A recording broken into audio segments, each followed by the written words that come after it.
menciptakan langit, bumi dan seisinya semuanya untuk kepentingan manusia. Walladzi khalaqalakum ma fil ardi jami'an. Allah menciptakan semuanya untuk kepentingan manusia. Maka bagaimana manusia berinteraksi dengan lingkungannya? Interaksi manusia dengan lingkungannya adalah interaksi dengan memanfaatkan apa yang diberikan oleh Allah kepada kita dengan tetap menjaga aspek sustainability-nya. Disebutkan dalam surah Al-Baqarah, ya ayyuhalladzina amanu taqullah, ya ayyuhan nasu ubudu rabbakumul ladzi khalaqakum wal ladzina min qablikum la'allakum tattaqun. Wahai manusia, beribadahlah kepada Allah yang telah menciptakan kalian dan orang-orang sebelum kalian, agar supaya kalian bertakwa. Kita diwajibkan beribadah kepada Allah karena Allah telah menciptakan kita dan orang sebelum kita. Berarti kalau Allah menciptakan orang sebelum kita, baru kemudian menciptakan kita, maka Allah akan menciptakan orang-orang setelah kita. Kalau orang sebelum kita menyisakan alam, bumi, dan seisinya untuk kepentingan kita, maka akankah kita menghabisinya dan tidak kita sisakan untuk orang di belakang kita? Maka disinilah hubungan antara manusia dengan alam, bukan hubungan antara penakluk dan yang ditaklukkan, tetapi hubungan di bawah ketertundukan kepada ketentuan Allah Subhanahu wa Ta'ala. Bagaimana prinsip yang harus dijaga? Allah menjadikan bumi ini dan seisinya sepenuhnya untuk kepentingan manusia. Maka jangan diabaikan. Tidak memanfaatkan terhadap bumi dan seisinya adalah kefasikan, karena kita abai terhadap apa yang diberikan oleh Allah. Tetapi memanfaatkan dengan tidak mempertimbangkan kelestarian, itu juga kefasikan. Karena ini bukan hanya diciptakan oleh Allah untuk kita, tetapi diciptakan juga kepada orang-orang setelah kita. Maka apa yang terjadi pada minggu-minggu terakhir ini? Musibah yang menimpa saudara-saudara kita, baik di Jawa, mulai dari meletusnya Gunung Semeru di Lumajang, kemudian di Sumatera, baik di Aceh, kemudian di Sumatera Utara, di Sumatera Barat, yang per hari ini sudah hampir ada 1.000 korban, baik banjir ataupun tanah longsor. Itu salah satu akibat daripada ketidakseimbangan interaksi antara manusia dengan lingkungannya. Apa yang telah diciptakan oleh Allah yang ada di hadapan kita seluas-luasnya untuk kepentingan manusia, tetapi pemanfaatannya tidak boleh abai terhadap keberlanjutan daripada pemanfaatan yang ada. Logika yang dibangun tadi, Allah menciptakan orang sebelum kita, kemudian menciptakan kita. Berarti Allah akan menciptakan orang-orang setelah kita. Maka di sini diatur bagaimana interaksi manusia dengan alam sekitarnya. Di dalam surat Al-Qasas, ketika Allah menjelaskan tentang kesalehan natural, maka pesannya adalah wala tufsidu fil ardi ba'da islahiha. Jangan melakukan kerusakan di muka bumi setelah itu diperbaiki.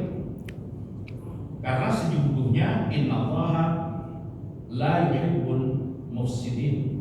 Allah tidak suka kepada orang-orang yang berbuat kerusakan.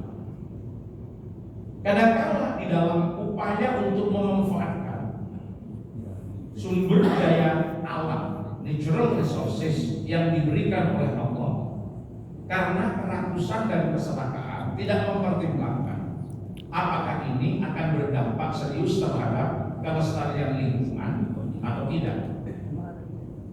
Contoh yang terjadi akhir-akhir ini, beberapa minggu terakhir ini, salah satunya adalah karena pembalakan liar terhadap kawasan hutan lindung, di mana kawasan-kawasan yang seharusnya menjadi serapan dan menjadi penyangga ditebangi, kemudian ditanami tanaman-tanaman yang tidak kuat lagi untuk menjadi penyangga, karena dipikir ini bisa produksi sekian hal yang bermanfaat, contohnya untuk sawit dan lain sebagainya. Berapa juta hektar yang kemudian awalnya merupakan hutan lindung, tapi kemudian dilakukan perubahan pemanfaatan dan pengelolaan serta fungsi kehutanan yang kemudian dijadikan sebagai kawasan lahan pertanian yang bisa memproduksi beberapa hal yang dibutuhkan secara instan. Padahal di situ ada fungsi-fungsi yang secara tata ruang memang sudah disampaikan oleh para ahli lingkungan. Tatkala penyangganya tidak ada, maka sangat rawan terjadi longsor. Bayangkan pohon yang diameternya sampai hampir 2 meter itu ditebangi yang seharusnya menjadi kawasan penyangga dan serapan. Tatkala musim hujan menyerap air untuk kemudian dikeluarkan lagi pada saat musim kemarau, karena kemudian diganti dengan tanaman sawit, maka tidak ada fungsi itu lagi. Yang paling bahaya adalah terjadinya longsor. Maka kalau seperti ini sebetulnya ada sebuah pelanggaran berat terhadap tata kelola terhadap lingkungan. Kalau kita lihat bagaimana bencana dalam pandangan Al-Quran itu ada 2. Pertama, ada bencana yang memang merupakan sunnatullah. Bencana yang memang merupakan sunnatullah itu adalah sesuatu yang terjadi bukan semata-mata karena human error. Contoh, gunung meletus misalkan, atau terjadinya tsunami yang itu memang terjadi goncangan dalam lempengan yang kuat di dasar laut sehingga terjadi guncangan. Nah, ini juga disyaratkan di dalam Al-Quran, sama dengan yang sering kita kenal dengan teori Big Bang Big Crunch, bahwa yang berasal dari satu titik kemudian mengembang, setelah itu menciut menjadi satu titik lagi. Apa hikmah daripada bencana ini? Hikmah daripada bencana ini adalah mempertebal keimanan umat Islam untuk meyakini bahwa kemahakuasaan Allah yang kadang-kala tidak mampu dibaca oleh akal manusia. Jadi bagaimana gunung Merapi misalkan meletus yang tidak terkait dengan persoalan human error. Tetapi ada yang kedua. Kalau yang kedua itu adalah bencana yang faktornya human error karena kesalahan manusia, seperti melakukan perubahan terhadap tata ruang. Yang tadi saya sampaikan, kawasan yang seharusnya menjadi penyangga karena kesalahan manusia dieksploitasi untuk mendapatkan keuntungan jangka pendek, tetapi tidak berpikir akibat yang akan ditimbulkan. Nah, di sini tentunya kalau yang seperti ini, maka unsur human error ini manusia yang harus bertanggung jawab terhadap apa yang menjadi kesalahannya.